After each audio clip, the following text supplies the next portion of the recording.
Bien-aimés frères et sœurs, vous connaîtrez la vérité et la vérité vous affranchira. Ça, c'est pas moi qui le dis, c'est la Bible qui le dit. Mais moi, je vous dis mieux.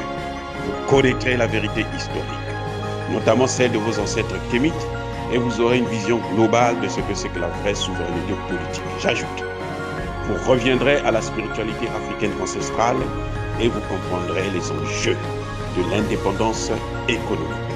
Et pour terminer, vous accepterez votre identité culturelle kémite et vous obtiendrez deux choses. La première, c'est la paix. La seconde, c'est le développement, à une condition. L'unité de toute l'Afrique noire, l'unité de tous les Noirs du monde entier. Otep à tous, bienvenue sur la chaîne des panafricanistes par essence, par conviction et par excellence. Celle des citoyens kémites par nécessité et obligation de combat. Nous sommes une chaîne qui n'est guidée que par nos ancêtres et rien que par les ancêtres qui appartiennent à l'égrégore du monde noir. Par conséquent, nous ne croyons en aucun Dieu venu de l'étranger.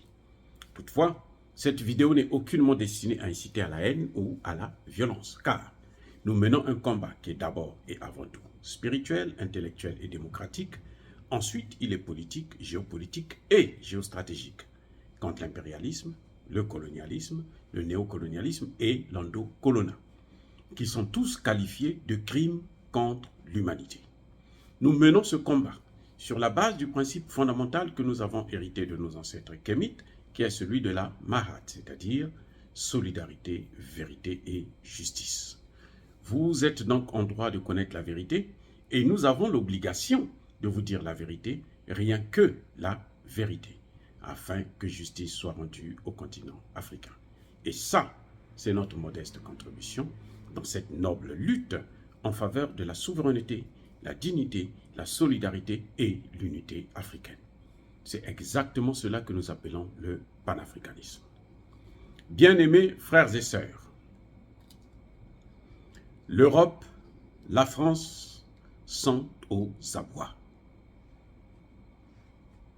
Eh oui, on a vu dernièrement, il y a quelques semaines, on en a parlé déjà, où la France s'est permis d'utiliser des méthodes terroristes dans le sens où elle a utilisé un colis piégé au Centrafrique.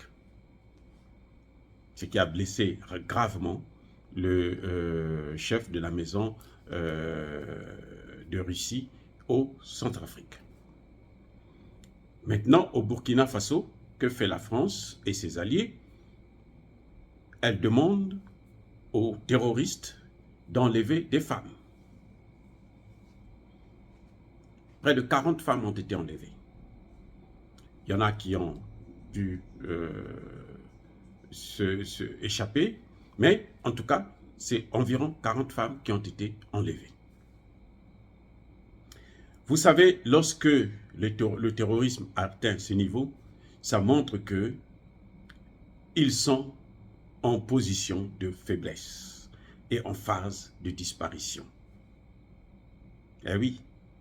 Vous savez que les terroristes qui agissent au Burkina Faso, c'était les mêmes qui étaient au Mali. Donc ils venaient, ils faisaient des incursions au Mali, ils attaquaient le Mali et leur base c'était le Burkina Faso. Mais depuis un certain temps, notamment depuis l'arrivée de Ibrahim Traoré, le nouveau président, eh bien, il attaque maintenant différemment. Ce n'est plus comme faisait Damiba et Roch Kaboré, qui comptaient sur la France, la même France qui a créé le terrorisme en Afrique via la Libye, et la même France qui alimente les terroristes. Donc, ils sont maintenant au milieu. Au Mali, on les chasse, on les attaque, on les détruit. Au Burkina Faso aussi, on les détruit. Ils ne savent plus quoi faire. C'est pour ça qu'ils arrivent à commettre de telles actions. C'est vrai, nous savons que, en général, quand ils s'attaquent aux femmes, c'est parce qu'ils ont des désirs physiologiques, des désirs sexuels qu'ils veulent satisfaire. Donc, c'est pour ça qu'ils s'attaquent à des femmes. On a vu ce qu'ils avaient fait au Nigeria, beaucoup de femmes, lorsqu'elles ont été libérées, elles étaient enceintes. Donc, on les a utilisées comme des objets sexuels. Ce qui est d'ailleurs une situation, un crime grave. Et que même spirituellement parlant, c'est incroyable, c'est inacceptable, inadmissible.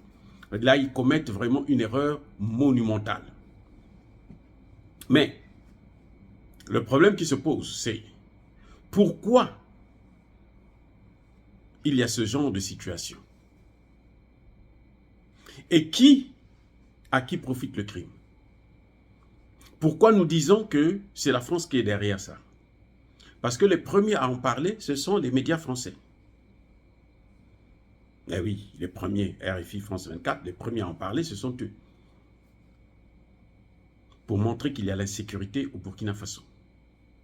Pour montrer que sans la France et Barkhane, sans l'Union européenne et Takuba, et sans les États-Unis d'Amérique, visiblement, eh bien, nos armées ne peuvent pas lutter contre le terroriste.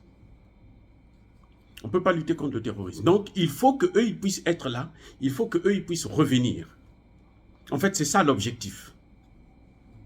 C'est pour ça que vous voyez leurs médias, ils font une grande propagande là-dessus.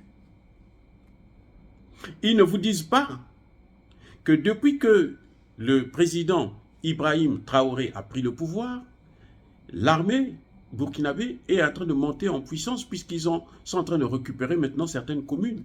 Ils ont même récupéré une province qui a été occupée par les djihadistes, les terroristes, depuis le temps de Roch Christian Kaboré.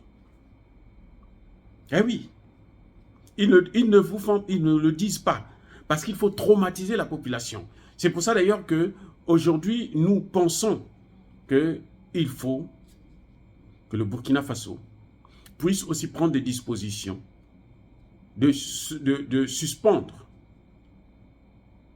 des chaînes de radio et de télévision comme RFI, France 24, TV5 Monde et autres. Eh oui, parce qu'ils donnent une information partielle. Et on sait qu'aujourd'hui, l'information est aussi utilisée comme étant une arme de guerre. Ils sont en guerre contre l'Afrique et ils utilisent les moyens qu'ils ont. Donc, au Burkina Faso, cette attaque, ce kidnapping des femmes, ne devrait pas nous, comment dirais-je, nous décourager outre mesure. Parce que ça montre que l'armée burkinabé est sur la bonne voie. Ça montre que le gouvernement burkinabé actuel est en train de faire un travail intense. Eh oui. Le kidnapping, là, ce n'est pas quelque chose de gratuit. Ce n'est pas pour rien qu'ils l'ont fait. C'est parce qu'ils ont des objectifs à atteindre.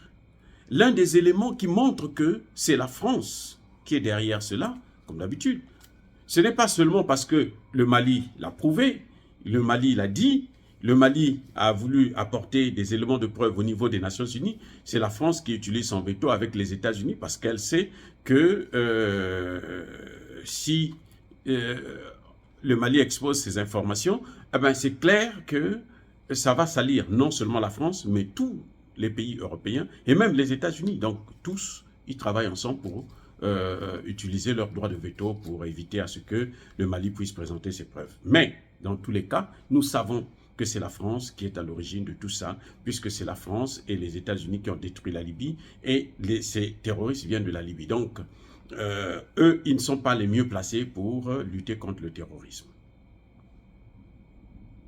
Voyez. Alors, la France est responsable de cette situation parce que, vous savez quoi, les Français ne les appellent plus des terroristes. Ceux qui ont commis ces actes-là, ils disent que ce sont des groupes armés. Ce sont des rebelles djihadistes. Aujourd'hui, au Burkina Faso, il y a des djihadistes. Un pays musulman où il y a des djihadistes. Le pays est déjà musulman. Je ne sais pas pourquoi, ils ont besoin des djihadistes. Bref, la France change de vocabulaire parce qu'elle a l'intention de les amener demain sur la table de négociation avec les autorités burkinabés. Et puis ce sont eux qui vont être comme vous savez, les opposants.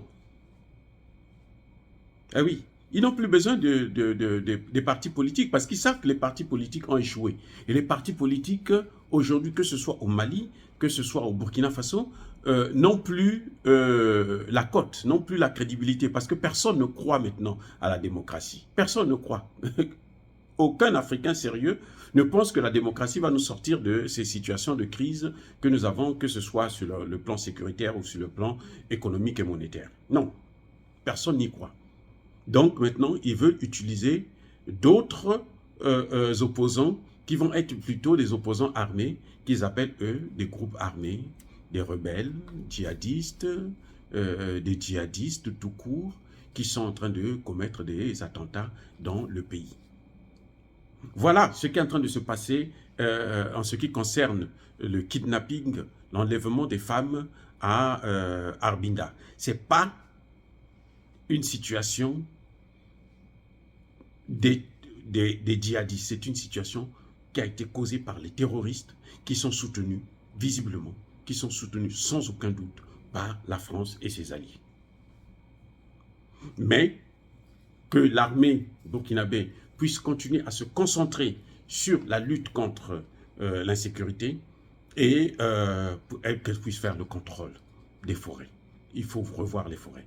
C'est très bien que l'armée burkinabé puisse interdire aux hélicoptères français de survoler le territoire parce que c'était à travers ces hélicoptères-là qu'ils alimentaient les terroristes. Donc ça, c'est une bonne nouvelle encore qui vient renforcer la lutte contre le terrorisme dans le pays. Dire cela, c'est inciter à la haine ou à la violence? Non. Yaba Kolerve, Yamalembe. C'est pour la première fois qu'on voit depuis 2015, 2014, quand le terrorisme a commencé à frapper le Burkina Faso, c'est la première fois qu'on entend les puissances occidentales, les médias occidentaux, l'Organisation des Nations Unies et autres condamner une action terroriste. C'est la première fois. D'habitude, ils se taisent, ils font seulement croire que non, il y a l'insécurité, donc il faut qu'eux, ils viennent s'installer pour lutter contre l'insécurité qu'eux-mêmes, ils ont créée. Soyez, je persiste et je signe, bénis, abondamment bénis par le Dieu des Kémites. Et que tous ceux qui persécutent le continent africain, tous ceux qui le déstabilisent et le pillent, puissent être maudits, punis, neutralisés, écrasés, effacés par le Dieu des Kémites et par nos ancêtres angélisés, qu'ils soient noirs ou qu'ils soient blancs. Vive l'Afrique éternelle. J'ai dit et j'assume.